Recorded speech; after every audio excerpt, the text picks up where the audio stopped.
Why are you calling them Bud's beers? Keep going. Beers. I got a bunch of them right up there. You tried to finesse me right there. I see that thing in the corner. I see that thing. All right, finish it. You better be restarting this because I ain't doing this again.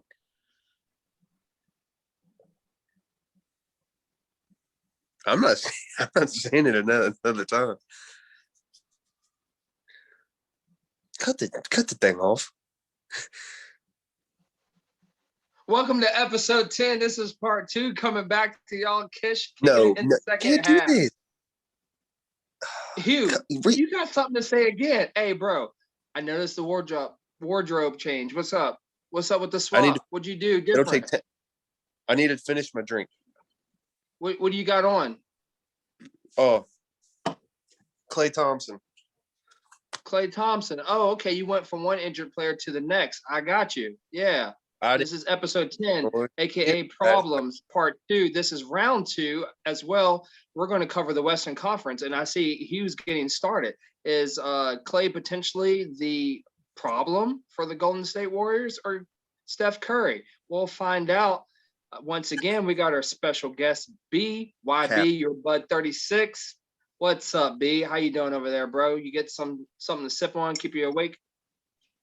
Yeah, I had to go break out the coffee for round 2, but we're pulling this all-nighter over here, so that's why we're stretching it out.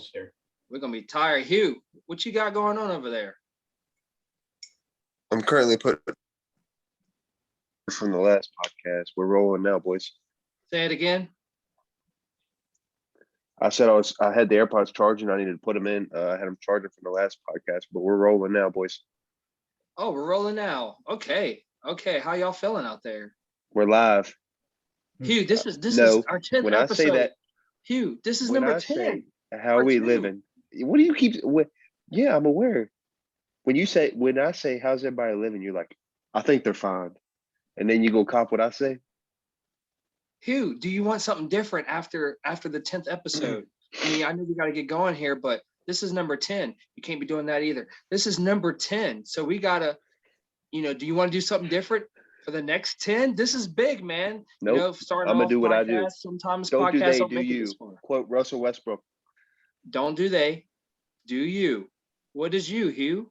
Hugh, you are what? Me is what I want to do. Let's get into this. Let's get into it. Like I said, this is round 2. Let's get into it. Like I said, this is round 2. We're talking about the West here. Hugh, I don't know what's going on with you. You need to calm down.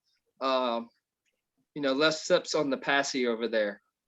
And like I said, this is part 2. You done got me all mixed up. I don't even know what to think about you, but I know what to think about this podcast. 10. Episode 10. Shout episode 10, like I said, problems. Sometimes you could be the biggest one for me. And it happens. Like I said, every team has their problems, and we need to see, in our opinions, what we think they need to do to fix them, to correct them, or who they might need to get rid of. And we're going to kick this thing off with the bottom of the West. So once again, we're going to do this like one word, one phrase, one sentence type of thing to get through these teams. And then we will elaborate as we finish up the list of all 15 Western Conference teams. Once again, we're going to go B, D, then Hugh. Minnesota. I'll go with unfortunate there. Trey Towns. I have the players staying on the court. Houston. I said young. Trade vets. Rebounding help. Let's go Sacramento. I said they're lost. Keep Bagley. I put a defensive help along with a true star. Oklahoma City, my fave. I said rebuild. For me, farm players, because that's what we tend to do, make them better until they go to the next team. But also as well, I had a second one, hope for Bronny, because we got a lot of draft stock. So if we get him, maybe we get LeBron as well when he's 50. Yeah, you've talked a lot in this podcast about OKC farming players and trading them off. I put a draft well and actually hold on to the guys. I like that. Thank you. Thank you. New Orleans, You're welcome. New Orleans. I put odd, and also that they're running sort of a vintage system there. It is vintage. Maybe because of Zion. I actually put keep Zion and Lonzo Ball, even though I did mention on the first part of the podcast about all three Ball brothers being on Charlotte, but I put they need a consistent defender. true that. Golden State. I said sad. I think with Clay, this team's probably top 3. Appreciate it, your bud. Thanks for the intermission here because I was laughing. I said trade for Towns. Man, I only have one thing written down, but I'm gonna add another one now. My thing is a big man, so that would play into what you said. But also, side note, trade Kelly Oubre. Go back to the debate last night. Trade Kelly Oubre. Fair enough. Memphis. I put exciting. This team is fun. Trade for Norman Powell.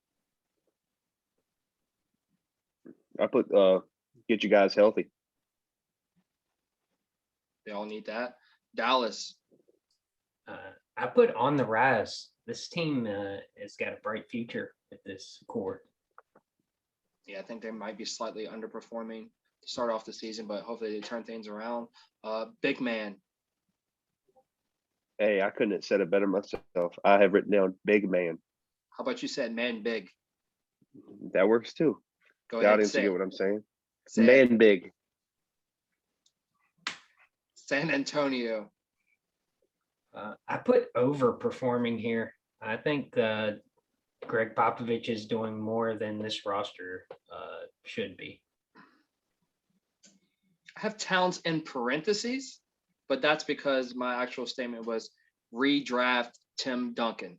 Sounds ridiculous because it's not really something that can happen, but maybe we'll get into it. I have with the news with Aldridge, I have another big man to take his spot. Portland. Shout out to Zach Hammer. Yeah. Shout out to Zach for sure. I think this team's close. I think they're one piece. I'm not sure what they need, but they're one piece from like a really big time team.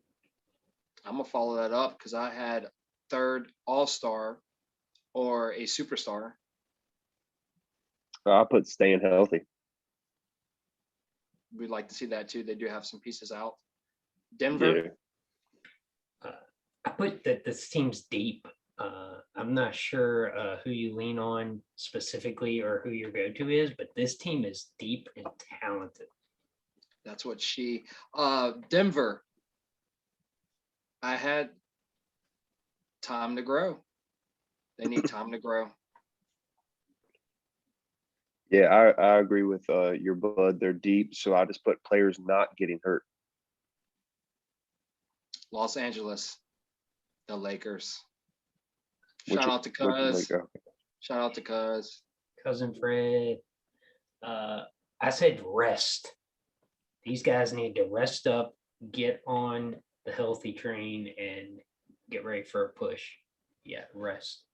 I said health as well, but I didn't want to be too bland, so I also said stay in top 4. I think that should be a goal of theirs. See if they can, get back to that if they fall out of it by the end of the regular season.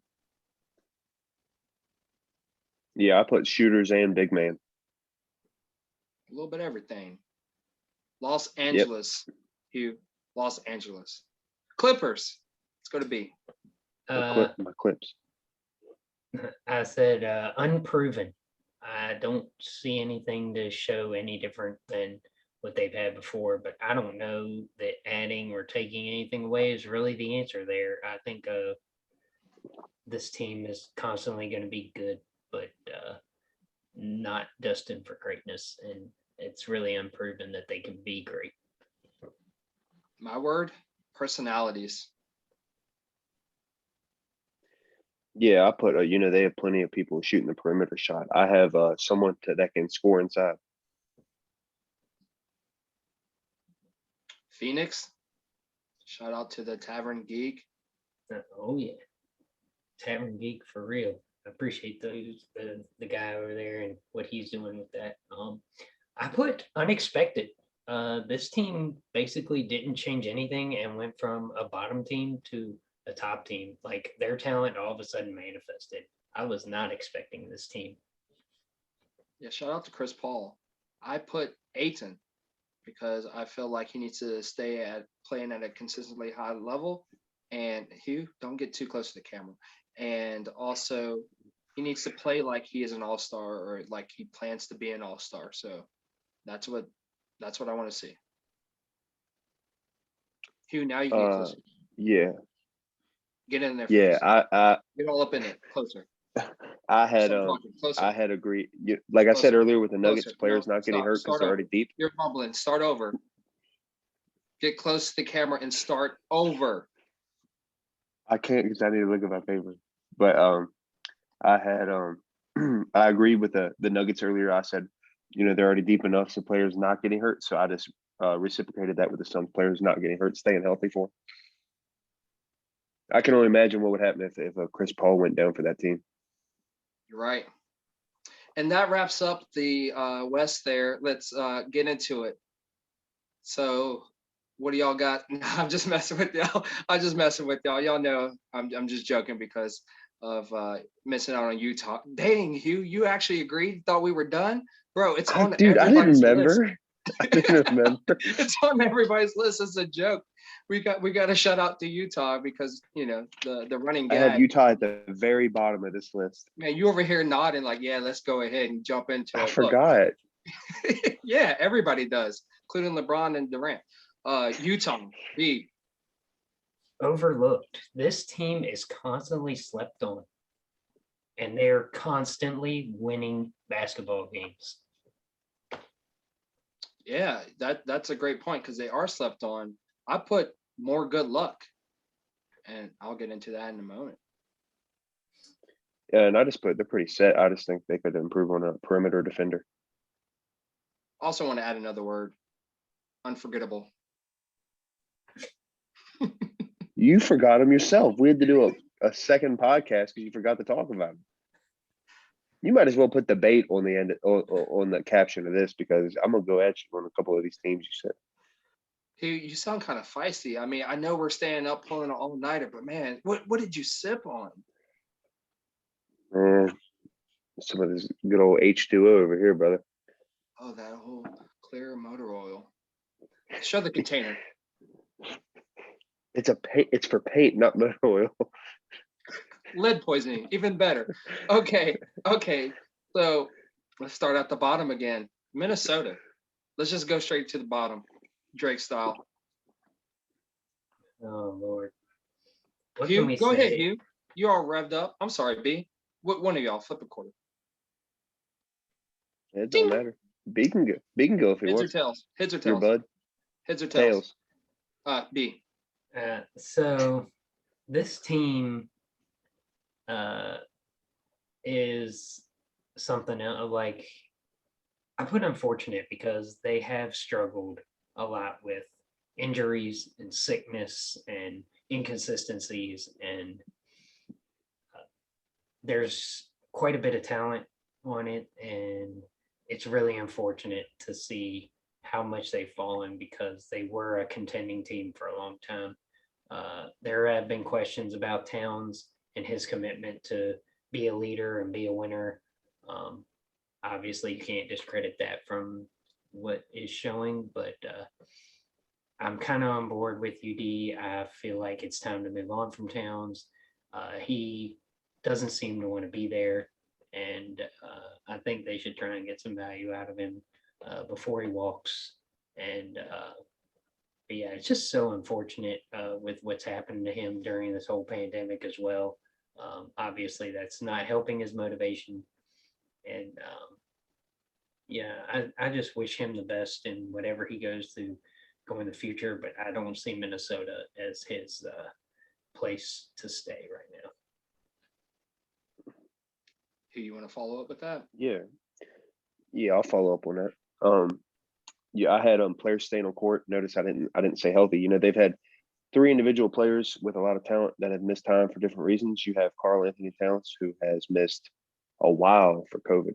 He missed a long time for COVID. You got D'Angelo Russell, who is missing significant time with his injury, and then Malik Beasley, suspended for what I believe 15 games. I think, is that correct? I Yeah, believe. Yeah, I yes. thought it was 15 Several games. weeks worth of So games. you got probably your top three stars talent wise on your team missing time. So that's why I just put the players staying on court. I mean, you keep these three great. Excuse me. You keep those three guys on the court all at the same time for a whole season, and I'm sure they have a lot more success. But so yeah, just keep you guys out there. Yeah, I definitely agree. I mean, you know, all of that together is just Minnesota's almost looking like the Orlando Magic of the West. Just don't know what to do with that talent pool.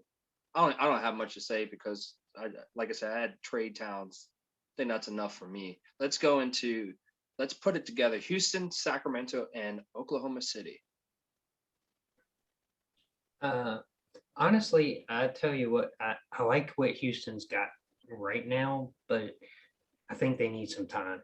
They got a lot of young talent over there with a lot of potential. Obviously, they're going to have to move some things around, do some drafting, but I think they got a good start, honestly, after moving on from Harden.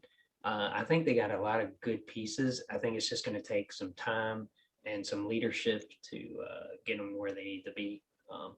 But honestly, for teams at the bottom, I think they have the most to look forward to uh, as far as what they have already.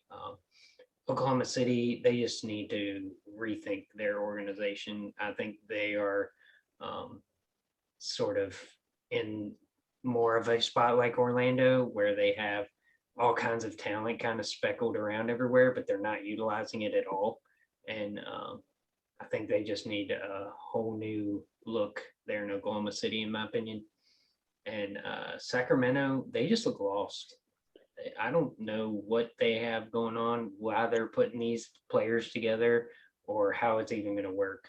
Um, They I definitely think got a they, lot of guards going on over there. yeah, Phoenix Suns from years ago. You know, Oh, that 3-point guard system they had. yeah, it looks more of the same, and it didn't work for Phoenix at that point, and it's not going to work for the Kings. I don't think.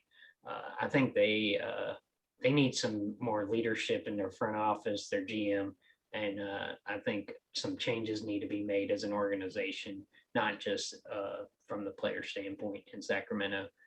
They need some help uh, from the top down. Uh, Kind of similar to Oklahoma City. Like I say, I'm big on the Rockets. I think they're heading in the right direction, but these other two teams, I have more hope for the Timberwolves going forward than those two, to be honest. Oh man, putting the OKC team down. But yeah, we got a lot to look forward to. Hugh, you had some, I guess, breaking news that occurred in between our intermission between part one and this recording for part two about the Kings. Because speaking of veterans, what did they just do as far as trade? DeLon Wright I mean, it's no longer one to word. Can you explain a little bit? uh DeLon Wright from the Pistons to the Kings for what was it? Who was it? Corey Joseph, I believe Corey you Joseph, said. Corey Joseph, and 2 second-round picks. Yeah, I mean, just young again, like B was touching up on, just a lot of talent there, but no veteran leadership. It's hard to figure out a direction with this team. Maybe they are going to try to make a trade for, to get rid of Buddy Hield. Maybe they should look at packaging Buddy Hield and Bagley together. I had them keeping Bagley, keep Bagley as my phrase for them, just because it's not that they necessarily need Bagley. This is nobody wants him, so just hold on to him and keep him healthy, and maybe this time next year you could trade him. But yeah, I don't really want to touch on the other teams. You go ahead and take the floor. Oh, I can touch on them. You want me to touch Yeah, on you them? go ahead and Is what I'm touch the asking? floor. Touch it. Touch it. All Touch right, it. yeah. So about Oh, you don't have the to raise your Rockets, hands. yeah. I Go mean, ahead. the Rockets, I think they have a lot of potential. You know, they have John Wall and Oladipo. I know Oladipo's looking like he's gonna get traded to somebody, but I mean, John Wall, he stays healthy. You know, he's gonna be an amazing uh point guard for him. Christian Wood, yeah, you really put me on him last year, and I mean that guy's is I He's a real can't deal, believe the right? step forward that he's taken. Yeah, He's a he's a real real deal. deal. I mean, Yeah, I mean, and so he's I got a put story to his journey as well. I mean, he was definitely underdrafted. He's got a little story yeah, there I think he spent time in the G League too, didn't he? for I sure. think Yeah. is what I saw that he's. I mean, a guy of that talent. But so yeah, you know, I know he missed quite a few games because of injury for a little bit. But I mean, you know, when he's playing, he's balling, and you know, I think they should build around him if they're going to build around anybody. Not John Wall. I think he's too inconsistent with missing games for them to build around him. But yeah, Christian Wood, I think should be their focal point going forward. Man, But yeah, I it's gotta just when he's interject, out. man, because you're giving me something to ponder over. Man, I'd love to see them acquire Michael Porter Jr., him and Christian Wood. Oh man, I think that was set up for something nice if they built around that. Yeah, but see, I think you might just be saying that because that means you would win the debate from last night, and I'm not going to let you have that. So I'm going to Hey, disagree. Pete, Pete, Nah. It'd be cool if he went there. It'd be cool, but yeah. Um, but yeah, so I just put rebounding help. I mean, when Christian Wood's out, I think they got a big hole at the center position. You know, a guy crashing the boards like he can, and even when he's in, you know, a guy off the bench that can, you know, halfway produce the same way that Christian Wood does. Onto the Thunder, yeah, I just put, you know, draft well, hold on to the guys. You know, you talk a lot about the Thunder being a fan of theirs. I've never seen a team with more talent that has just, I don't want to say wasted because it's not like they've been with them old and they just didn't, you know, they usually trade them off. But I was like, man, how do you have just so just much kind of talent come through the door and develop them and yeah. just and not get anything out of it? I mean, I know what happened with, you know, y'all up on the Warriors and Warriors coming back and then Kevin Durant leaving. I know that y'all made it pretty far that year, but I mean, you know, Yeah, I with all think the after talent, that is when we started to realize that we need to give up before they cash out as far as us not getting anything back for makes organization sense. I standpoint. mean, at So least he yeah, gets I something mean, for him. sometimes it might seem like we're pulling the trigger too early, but yeah, like I said, we do have a stockpile of assets as far as draft capital. Yeah. So I mean, you know, so I put a split this season. I said draft well and, you know, develop the guys and try to hold on to them. Try to build something there. One thing though, I will touch on. I saw doing some research for this podcast that Shea Gildas Alexander is going to miss significant time with a foot injury. So Oh, really? yeah, it didn't have a timetable, but it said significant time. So I don't know if they're talking about the rest of the season. Maybe when he's able to come back, they don't really have anything to play for, so they just maybe hold him out the rest of the year. I mean, I don't That would know. make sense. That It's would make it sense. had what the injury was, but it was literally something I'd never heard of, and it was like a lot of big words. So I don't remember what it was, but Yeah. yeah, they said significant time. So I mean, I'd love to see being a UVA guy, Ty Jerome. He's about to have an even bigger role, which he's been going off lately for y'all. So I'm excited to see what he can bring. Maybe he can be a part of y'all's future too. Um, and then yeah, the Kings. I put defensive help. I think they're a joke on defense. It seems like they really don't know how to play it, and they need a true star. You know, I know De'Aaron Fox is a good player, but he reminds me a lot of what we talk about with Zach LaVine. How he can't. I don't believe he's the right answer to carry a team. I think he's a good number two option. You know, he's a great number two option, but I don't see him carrying a team. And I know they're trying to like get him as that number one guy between him and Bagley, but Bagley stays hurt all the time. And I just don't see De'Aaron Fox as that guy. So I think they won't have success as an organization until they bring in a true star for Sacramento. Let's get into the I guess what I would consider teams right now that looks like they're on the edge of the cusp of making the playoffs, or they're in that play-in position as far as what they're going to do for the postseason, which is that 7th through 10th seeding to figure out who would truly be the 7th and 8th seed going into the actual playoffs. but I'm actually going to throw in a fifth team because it's kind of close there and it's been fluctuating. But let's do the Pelicans, Golden State, Memphis, Dallas, and San Antonio. And I'll go ahead and start off a little bit.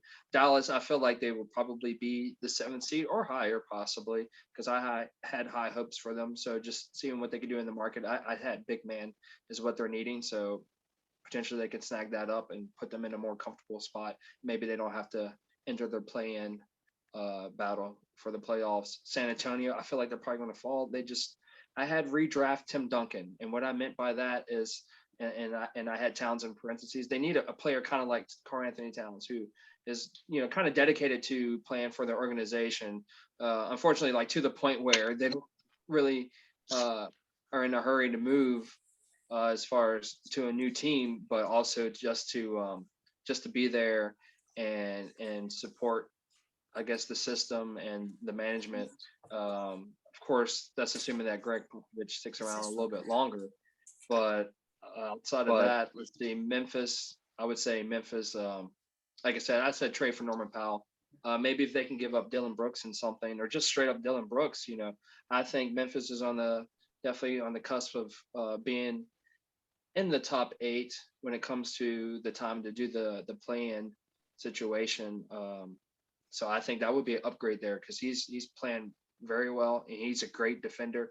And I think Memphis does need a little bit more defense, especially with their turnovers that they do commit. And I think that would be a great pickup, something that would kind of put them over the hump as far as where they're at now.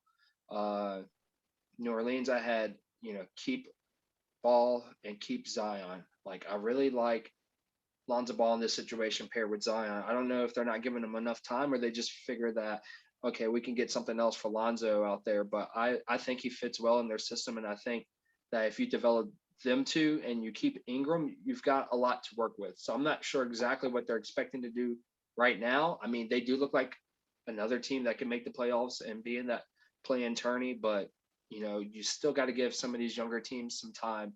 And they have a very smart and very talented GM there with David Griffin, I think is his name. No relation to Blake Griffin.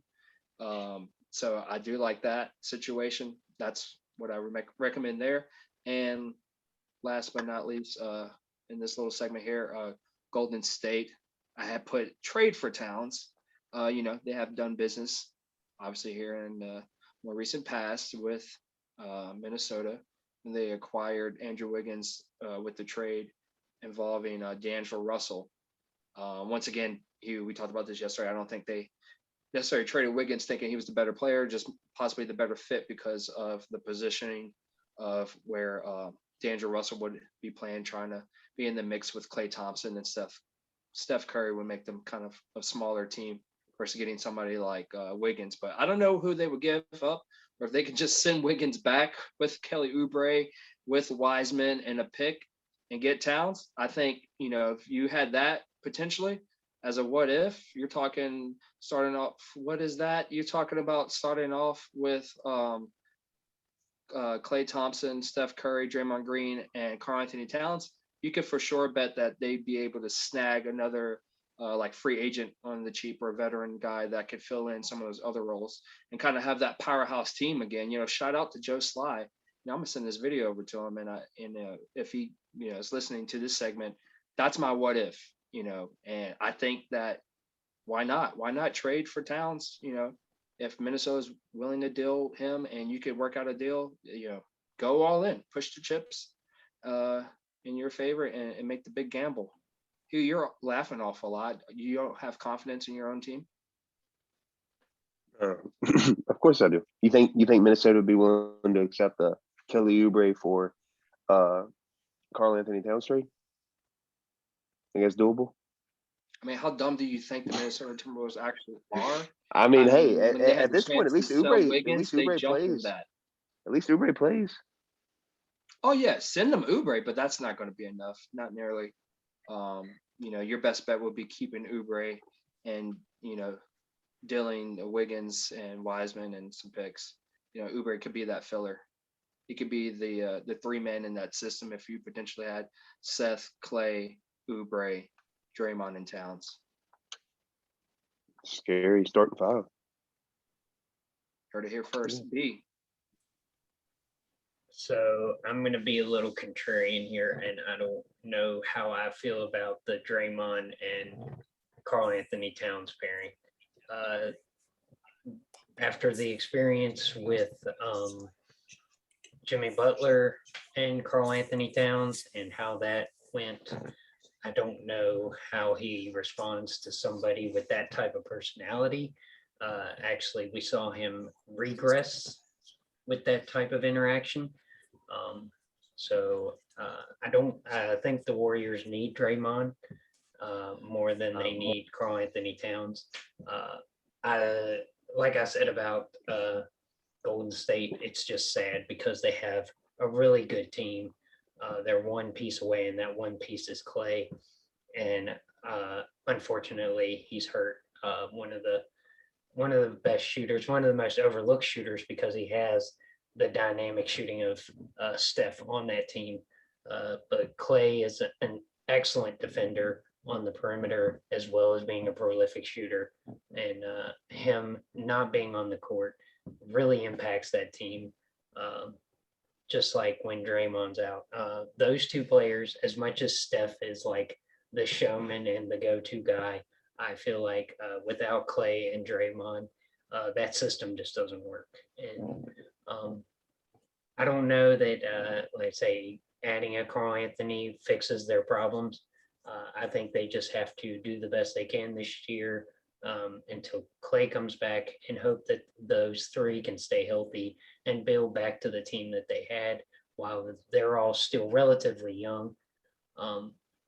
Yeah, I would definitely agree, because that window definitely is shrinking. So definitely something you got to consider on how to rebuild without completely rebuilding. Would you agree?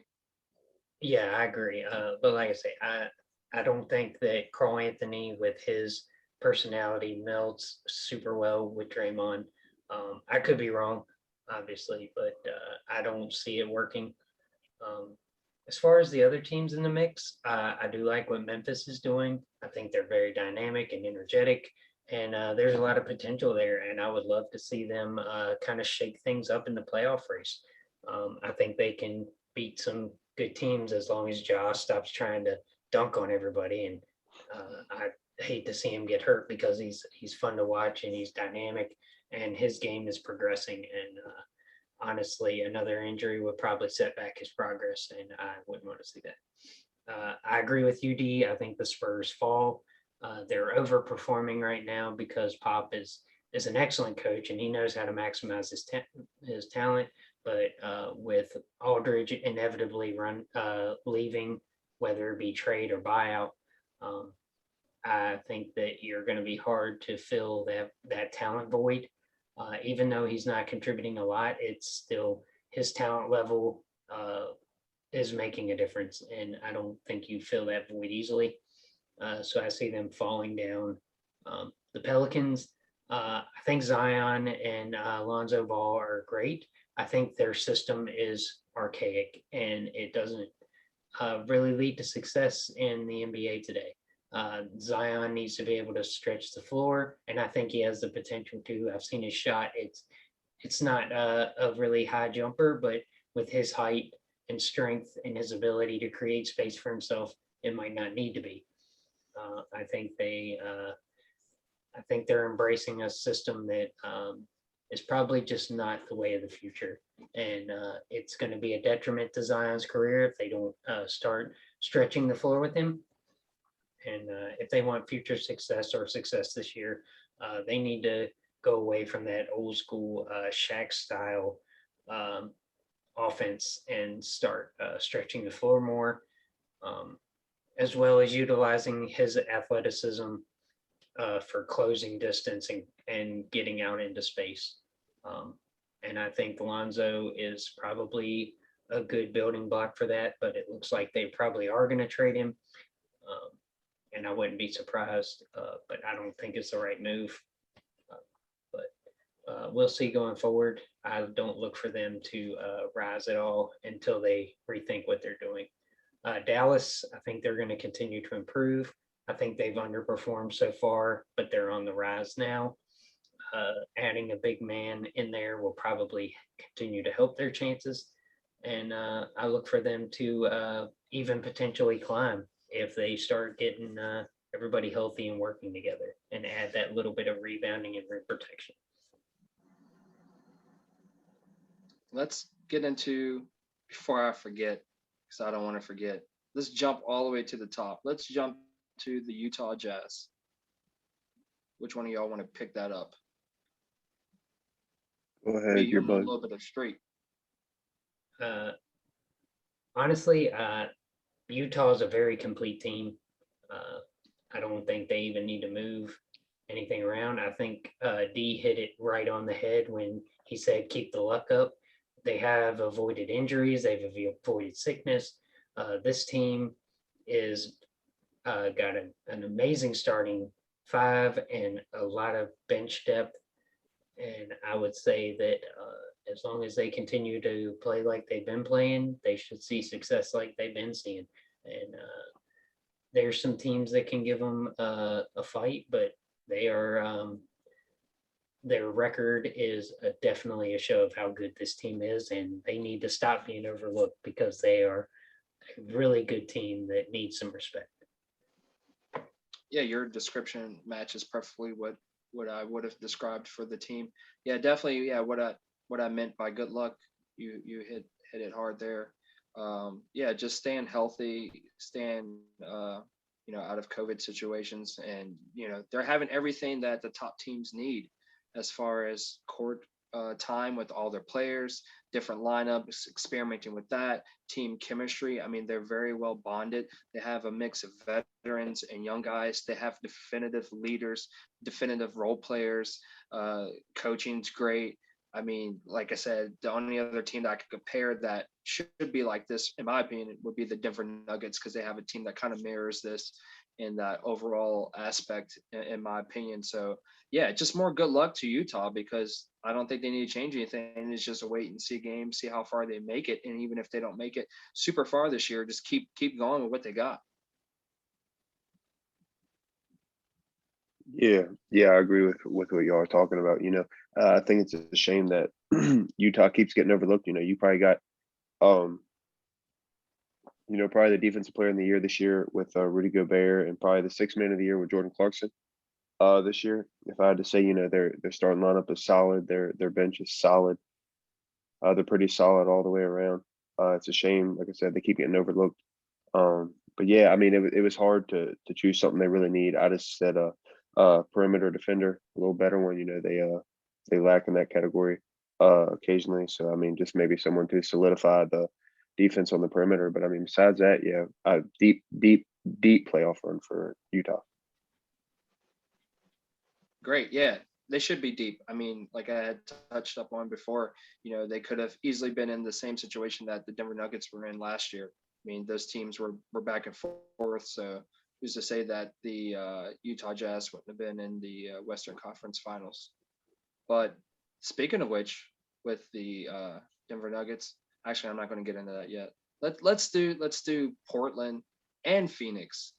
So, Portland's sitting at, looks like, about 6, and Phoenix is at 2nd. And the reason why I mentioned both of these teams is because I want to bring in the question of sustainability. Can these two teams sustain where they're at in the standings in the West? So, for Phoenix, I had Ayton. I think the key to that is he needs to stay consistent. As long as Chris Paul and Booker are healthy and staying consistent, this is the most healthiest season outside of last season that we've seen in a while for Chris Paul. But if he could play at an all-star level where it looks like they have 3 all-stars on the team, that's what's going to keep them riding on top, in my opinion, because of the matchups that he could possibly influence in game time winning situations. And then for Portland, I said they needed a third all-star or another superstar in the team, but Hugh, you had mentioned health, and yeah, that is a big factor, because that is like having an extra player when you're missing 2-3 players down the stretch there. One of them or a couple of them being at one point your starters. McCollum came back, but you still got Nurkic out, and Zach Collins out, which he comes off the bench. So you're definitely missing some depth there. I'm not sure if they are going to add a piece or not. between the trade and the trade deadline and the buyout market. But I think with Portland, it's going to be tough to sustain that because you're right in the middle. I mean, you could go up potentially if the Lakers drop because of their health problems, but you could also be bumped a little bit if Dallas gets going because Dallas, once they break out and show full potential there, or if they make that move and get a big man, then I mean, it's hard to say. I think Portland's in a tough spot. It's always a fight for Portland. I mean, they're a gritty team.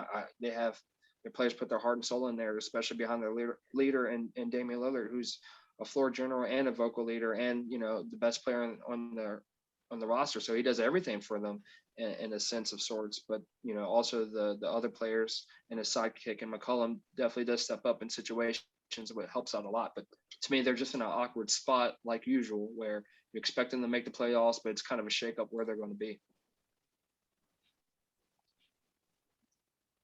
Yeah. To touch on what you said, the Trailblazers assets staying healthy. I know earlier in the year there was questions about their defense. They weren't playing much of that, but I know as of late they've stepped that up. That really hasn't been questioned here lately. So I went with staying healthy. It was a huge loss when McCollum went out, but Dame, stepped up like crazy and had him winning games. So shout out Dame. Nurkic is still out and Zach Collins, like you said. I think they get those two guys back. It just helps them out. Like you said, the West is pretty talented. It'll be hard, I'd say, for them to move up. I have them staying about where they are. I could see the Lakers falling a little bit while LeBron and AD are still out. Then maybe you moving up a little bit. But like you said, Dallas might get on a roll here lately. So I see them staying about where they're at. And I just want to say, shout out CJ. Him coming back is huge for the Trailblazers. They're one of the best backcourts in the league with both of those guys healthy. So I just think it helps their chances, if anything. And then Phoenix, yeah, I mean, they're like we talked about, they're a stacked team, good depth, good bench, good role players. I just put players not getting hurt. Great organization there. Shout out Phoenix and what they've been able to do this year. So I just put, don't get hurt, don't get bad luck, don't get guys with COVID, stuff like that. I agree. What do we say here? Phoenix was the team that I said it was unexpected. There was always a lot of talent on this team, and Chris Paul just brought it together in a way that I could have never expected. I think that they are a really balanced team, but I think D hit it head on. You need Ayton to consistently perform. If they do that, I think they push to compete with Utah. But I say Portland's on the other side. Yeah, they have a lot of players. They got a lot of depth. Carmelo's played fairly well despite being in a veteran state right now. And McCollum coming back has helped them. But I don't know with the core of this team that they have any sustainability like Phoenix does. Phoenix has a very young roster other than Chris Paul. And I think Portland is on the other side. They have a predominantly older roster. And if they don't find a piece to push them over the top, I say this is probably the end of this run with this core because they're just not young players anymore. So I definitely think that they should make a move in Portland. Yeah. They always look like they got enough pieces, but yet they're missing one single piece. So I agree with that as well. Let's go on to Denver. I had time to grow because, like I said, to me, they're kind of like exactly where I thought, where the Utah Jazz is where I thought the Denver Nuggets would be, to be honest. I thought they would pick up a lot easier from where they were last year and just actually be at the top or definitely in the top three as far as standings at this point during the season. But yeah, I just think they need time to grow because like Hugh had said yesterday on the debate that Denver just needs to find a way what Jokic had talked about of utilizing Michael Porter Jr. More as far as his talent and his scoring ability. He is a defensive liability, but you do have some defensive players when they're all healthy. Will Barton's usually a defensive type of guy, 3-and-D type of guy, but Gary Harris has missed a lot of time. I think he might still be out. So they're definitely missing that dynamic as well. But yeah, Jamal Murray is, a guy I think is starting to pick it up in the second half here of the season, just coming off a hard play in the playoffs last year. All those 7-game series they experienced and making it to the Western Conference Finals. But I think once we see him be more consistent and going into the playoffs, then that's just all they need. They have, in my opinion, all the pieces. I don't think they really need to add too much or take away. Maybe they pick up somebody of a lesser known name on the buyout market if they see fit. But I like their coach as well, Michael Malone. Shout out to him. He gave an emotional speech the other night. Shout out to the players and RIP to the people that had passed in that shooting, that unfortunate accident in Boulder, Colorado, and blessings to the family members as well. But yeah, getting back to the Denver Nuggets, I think they just need time. Yeah, I echo that sentiment. I think their organization is run very well. I think they would be in contention with the Jazz, but I do think their defense is a bit of a problem in tight games. They're giving up shots in the late games in a close matchup that is being the difference between the wins and losses. And I think maybe if you add anything, you need to add like a defensive specialist just to shore up that defense. Yeah, I think if they did that, I think that's the difference between them and Utah is that defensive anchor. But other than that, yeah, very, very solid team. Definitely going to be a problem in the West come playoff time. Yeah. I agree with y'all. Very deep team, very good team. I just have players not getting hurt. Keep on, doing what they're doing. Like we touched on last night, we talked about in our debate, talked about Denver a lot. I talked about Murray's.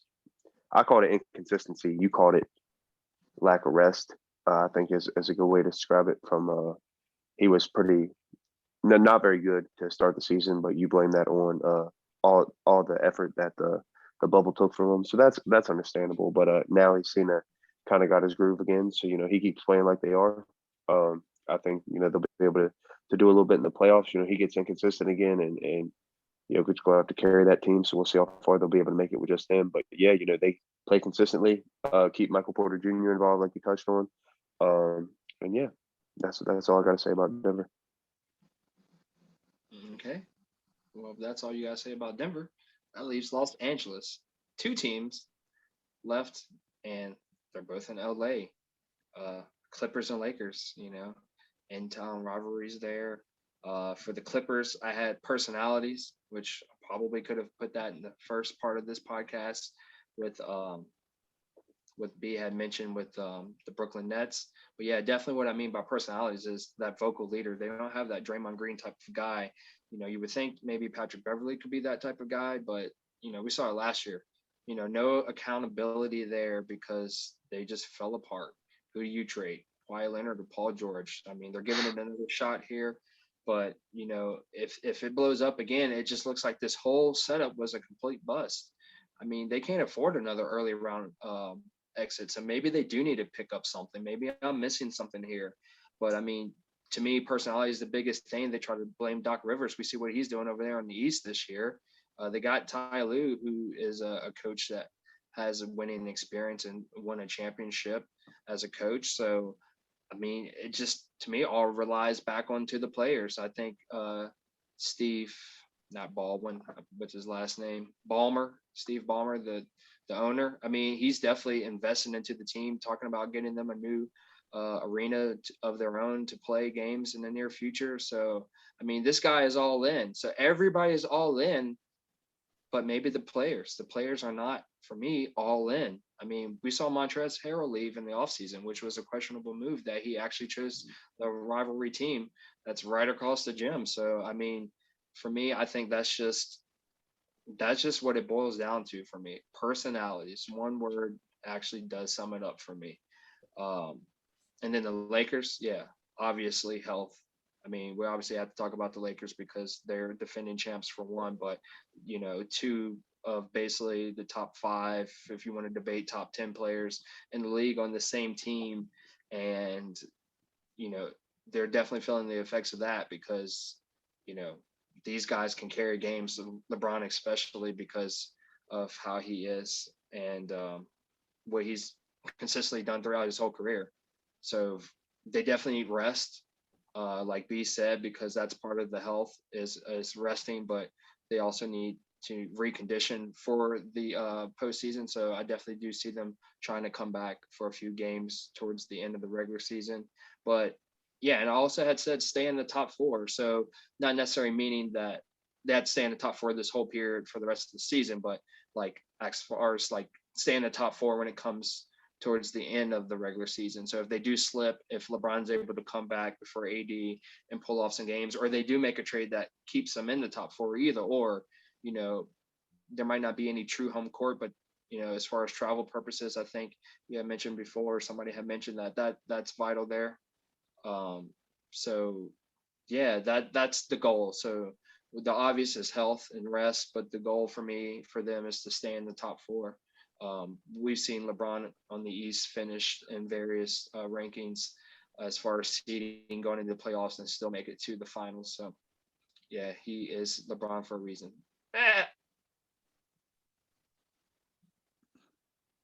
Yeah. I mean, to touch on those two teams, the Clippers, we talked enough about them last night, so I won't get too into detail about them.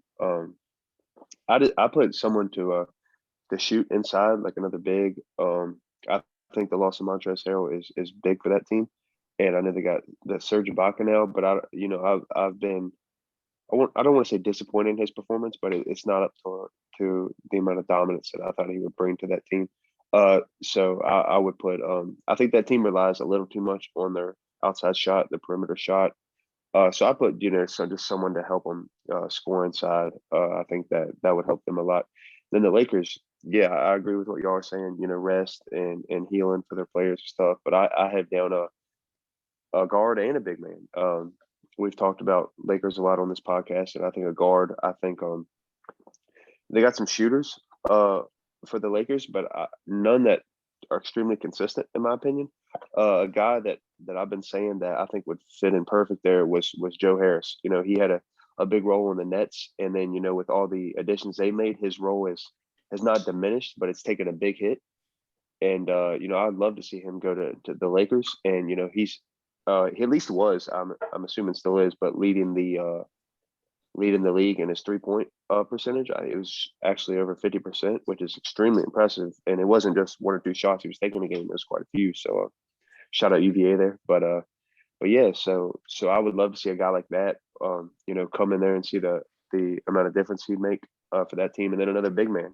We've seen since AD's went out how big of a hole that leaves with that team, and I think we've talked about this plenty of times, like I said with the Lakers, but about maybe a Drummond or an Aldridge there, or even a DeMarcus Cousins there, just to help on the inside, crash the board, score inside, stuff like that they're not getting right now. And I think even going to the playoffs with AD back, that'd be huge just for the depth of that position, and just being able to do that stuff all through the playoffs when you're going to face amazing bigs like Rudy Gobert and Jokic and great bigs like that. So I think people to match up with them would be important. Yeah, you definitely touched on that. And maybe what's interesting about what the Lakers could possibly do before the trade deadline is if they do somehow look like, oh, they're giving up a bunch of their team's depth to trade for a specific player. All in all, if they do go that route, they're probably banking also on that they get some buyout candidates as well. So maybe making a trade for them is a move in the right direction, but they definitely have the team depth that I think they need. So maybe not shake things up too much, but hey, they are a championship winning organization, so we'll see what happens.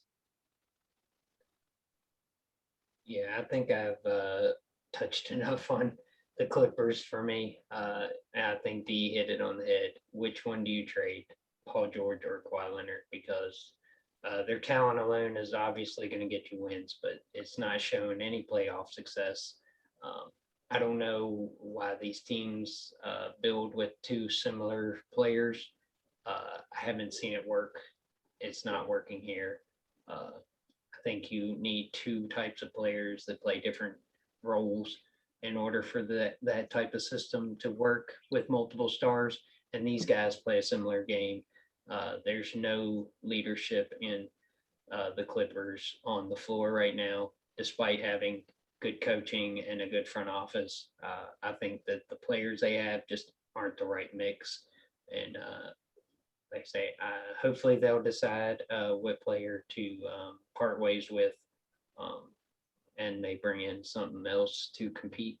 But yeah, I don't see the Clippers with how unproven they are so far to surprise me any.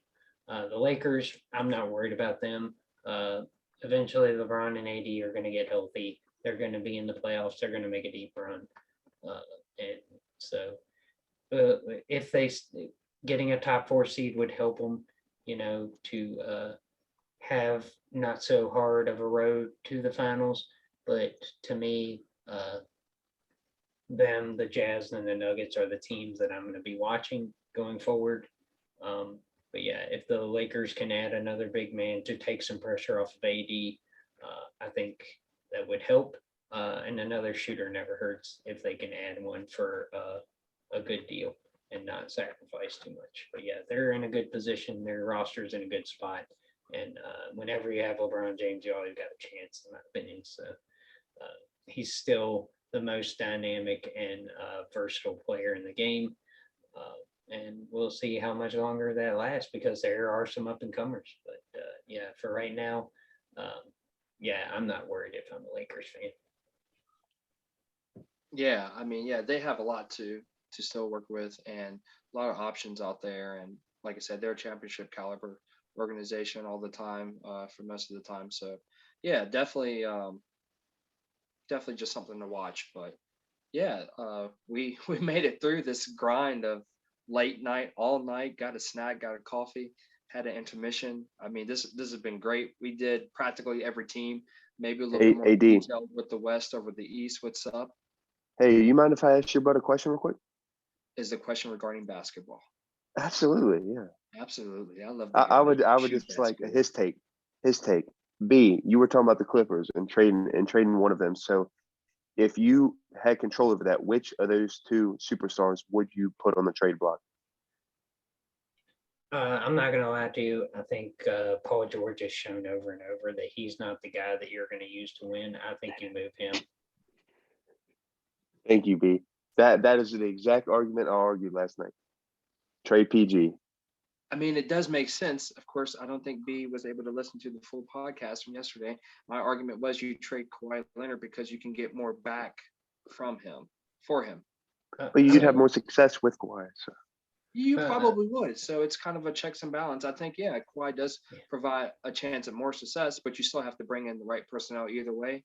So, just depending on who you're targeting, if you're targeting a high profile player, it's going to take a Kawhi Leonard. But either way, you need that hit strong personality. That's why Paul George works so great for us in OKC because of Russell Westbrook. Even if he's breaking shots, he's the strong hit personality that Kevin Durant couldn't tolerate anymore. So he left and went to Golden State. I ain't trying to get another Bay. I was just curious. I do agree with you that you do get more back for Kawhi. The only reason I don't deal Kawhi is I think that multiple other players work well with his personality because he's kind of a go to work, do your job kind of thing. Whereas Paul George kind of has a bit more personality on him and doesn't necessarily mesh with as many people. And I feel like Kawhi can buy into a system because he already has had in San Antonio. I think if you give him the right pieces, that Kawhi can give you success like what happened in San Antonio and Toronto. Whereas, yeah, Paul George had some success in Oklahoma City, but it never really was enough to put him over the hump. And I think you have to give up too much to get Paul George. And I think it just would take too much to build around him versus Kawhi as far as an organization.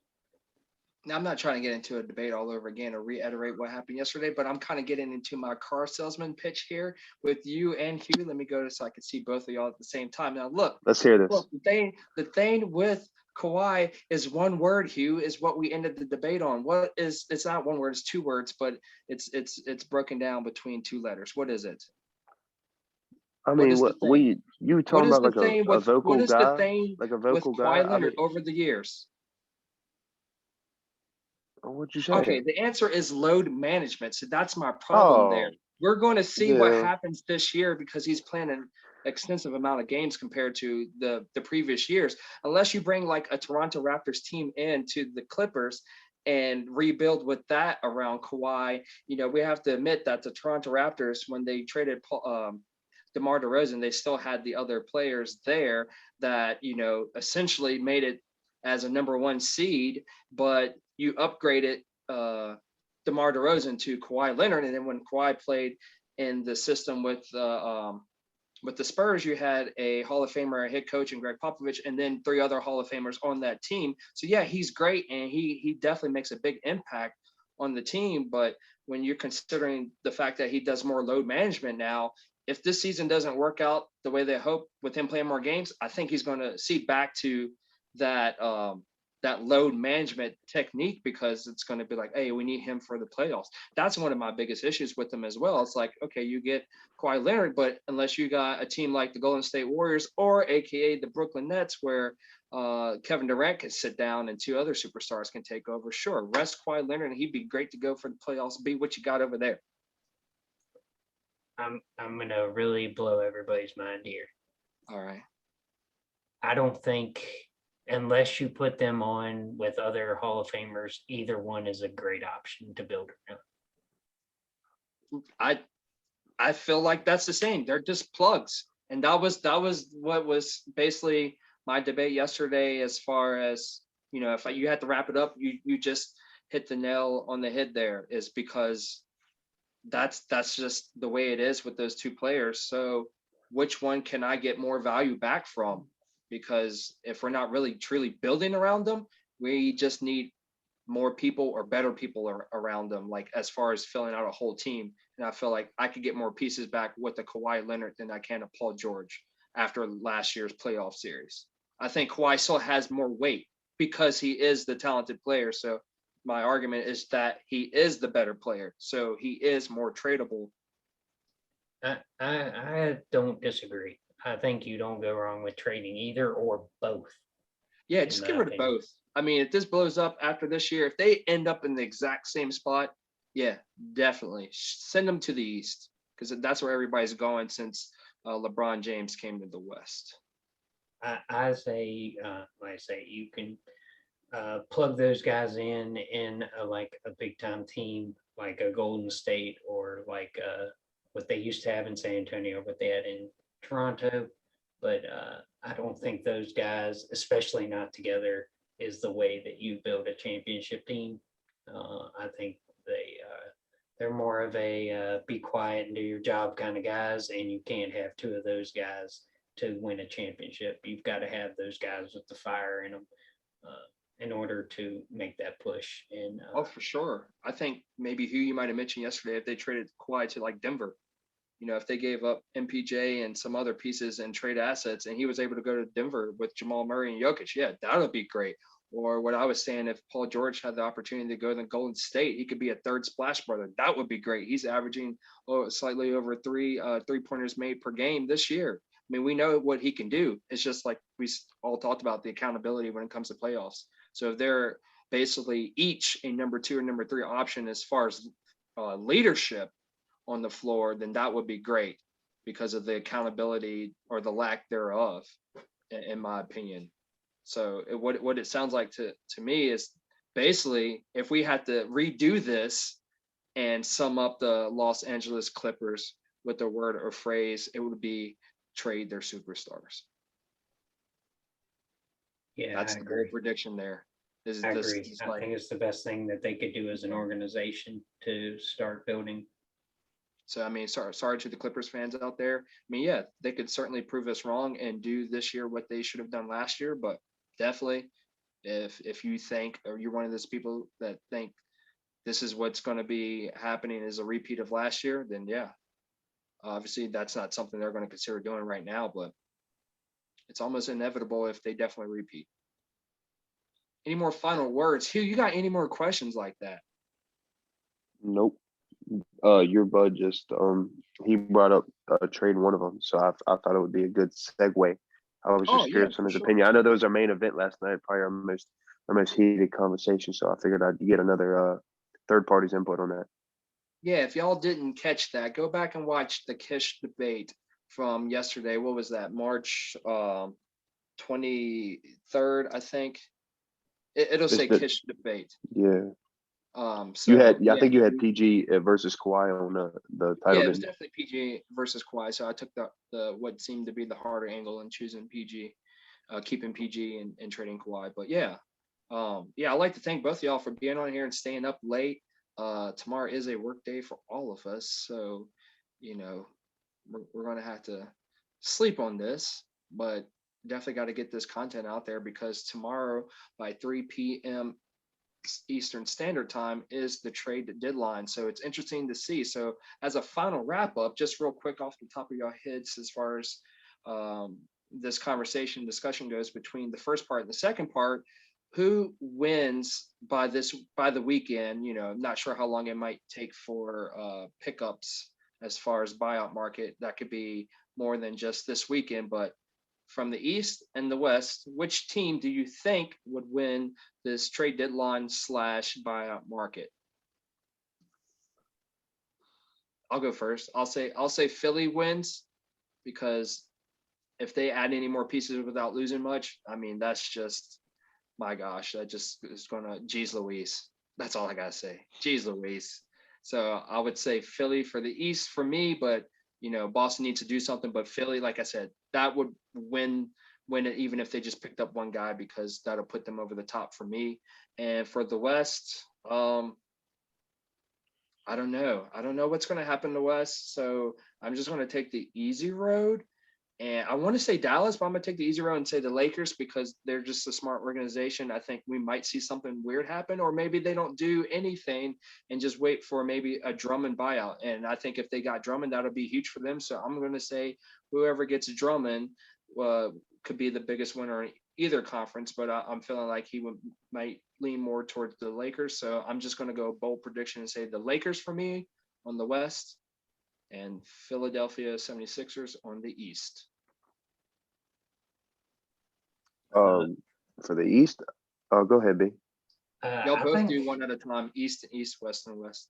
okay. I think Boston wins the East. I think they had something. They had a big man, and so I think Boston probably is my winner at the trade deadline. Hugh, what you got for the East, bro?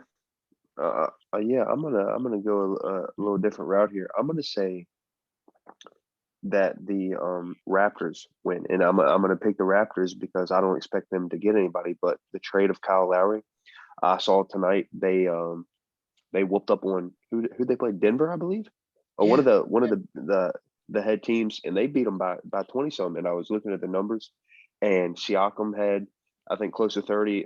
Powell had mid 20s. Van Fleet had a good game, and I saw Lowry only put up I think 6 points. So I think they're trade Lowry. A lot of teams are interested in him. I think they're gonna get a good bit for him to a guy who isn't one of their main guys anymore, and I think that it's just going to help their team out. Okay. Well, let's kick it back to you for the West again.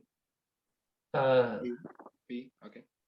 I think the West is probably Dallas. I think they find a way to add something to help push them over the edge.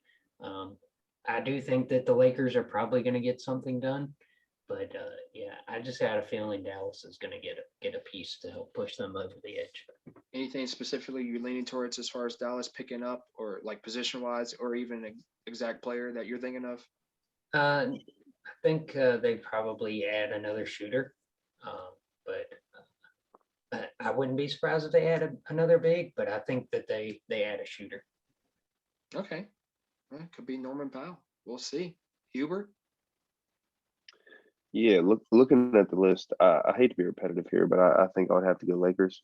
I think it's a big for the big man hole. I think they need to fill. I could see them waiting for a buyout, but I just think they're gonna make a push. You know, they've lost a few in a row now. Since LeBron went down, actually, I think they're 0-3. They haven't won a game, and so as I know they'll make the playoffs and be okay. I think they're going to try to stay high. I think they should try to make a push for a shooter and a trade, and then a buyout for a big man is how I see that scenario playing out. Yeah, we're going to do shout outs to wrap this thing up. Thank y'all once again for joining us and listening to us. You can find us on anchor.fm, Spotify, Pocket Cast, Google Podcasts for the audio only. Of course, here on YouTube or under KISH YZ. That's KISH space YZ. But yeah, I like to say that I want to give a shout out to Joe Sly if he's listening. Maybe he can be our 15th sub. Hugh, you drop him a mention. Yeah, shout out to I'm gonna probably give a couple more shout outs when we circle back around. But shout out to Made Tasty by Heather. I'm gonna segue that into you, B. Oh yeah, shout out to B. Thank you once again for being a special guest / permanent member. I don't even know at this point. It's just been so consistent, but it's been so lovely having you here. You know, everybody check him out on Twitch, especially if you like watching games. Sometimes Hubert's in there getting murked on COD. You know, I might be teaming up with him on Overwatch occasionally. But yeah, shout out to YB, aka Your Bud 36. I'm gonna let you have the floor. So yeah, it's always a good time to be over here in the podcast. It's been a late one, late night with the Kish crew. Love But it. Anyway, you all can find me on Twitch at twitch.tv/yourbud36. Thursday night, if you're a late night person going into the weekend, we play some Stardew Valley at 11:30 p.m. Eastern time, just to kind of get you that smooth, low-key time to get your rest in going into your weekend. Of course, we play Call of Duty and Overwatch, but we're also branching out starting next week on Tuesday nights with Retro Night. So if you like the old school Nintendo games, come out, hang out, and watch me be bad at old games as opposed to new games. So keep a lookout for that. I'm definitely interested in your new content that you got coming out. You're constantly expanding. I think Hugh has he's the dog whisperer over there. Wait a minute, it's so late. I want to give another shout out. Shout out to ES. No, dude, Yo, come on, wait a man. minute. Is your brother over there? Have him sit on the couch. What's Shout out to up? ES. What's up, bro? Hey, thanks for checking us out and joining real quick. And this last shout out. Yes, Both sir. these two guys look very similar. Yeah. You took my shout out, man. Shout out, yes, yeah, he came in. No, wait a minute. You're not talking loud enough because the video is still on me. Oh, can you hear me now? Yeah, so shout out Eric. Yeah, he came in from work. I gave AirPod, let him listen in to probably the second half of that podcast there. They're beautiful. Eric, you got anything like that? Yeah. Who's your favorite team after basketball? He don't really watch basketball. Let's get right? I'm a James Harden fan. He's in the East. I'm still in the West. I'm just Out of those teams. out of those teams. Hey, well, shout out to the Brooklyn Nets. We got, I guess, a Nets fan by default because that's the team that James Harden is playing for. Yeah, that's what I'm going with. He's going with that straight up. He's going with the Brooklyn out the East. Yeah. Out the East, even though he didn't pick the West, so it sounds like he's going Brooklyn all the way for the win. Can I make a shout out? He asked me to make a shout out. Of course. Shout out Ralph. He got COVID. Hope he gets better. Ralph, yeah, Yeah. prayers for sure. COVID is a serious thing, so everybody try to be safe and if you got infected, be well and keep others around you safe. Hugh, give your shout out. Hugh, give your shout out. Give your shout out.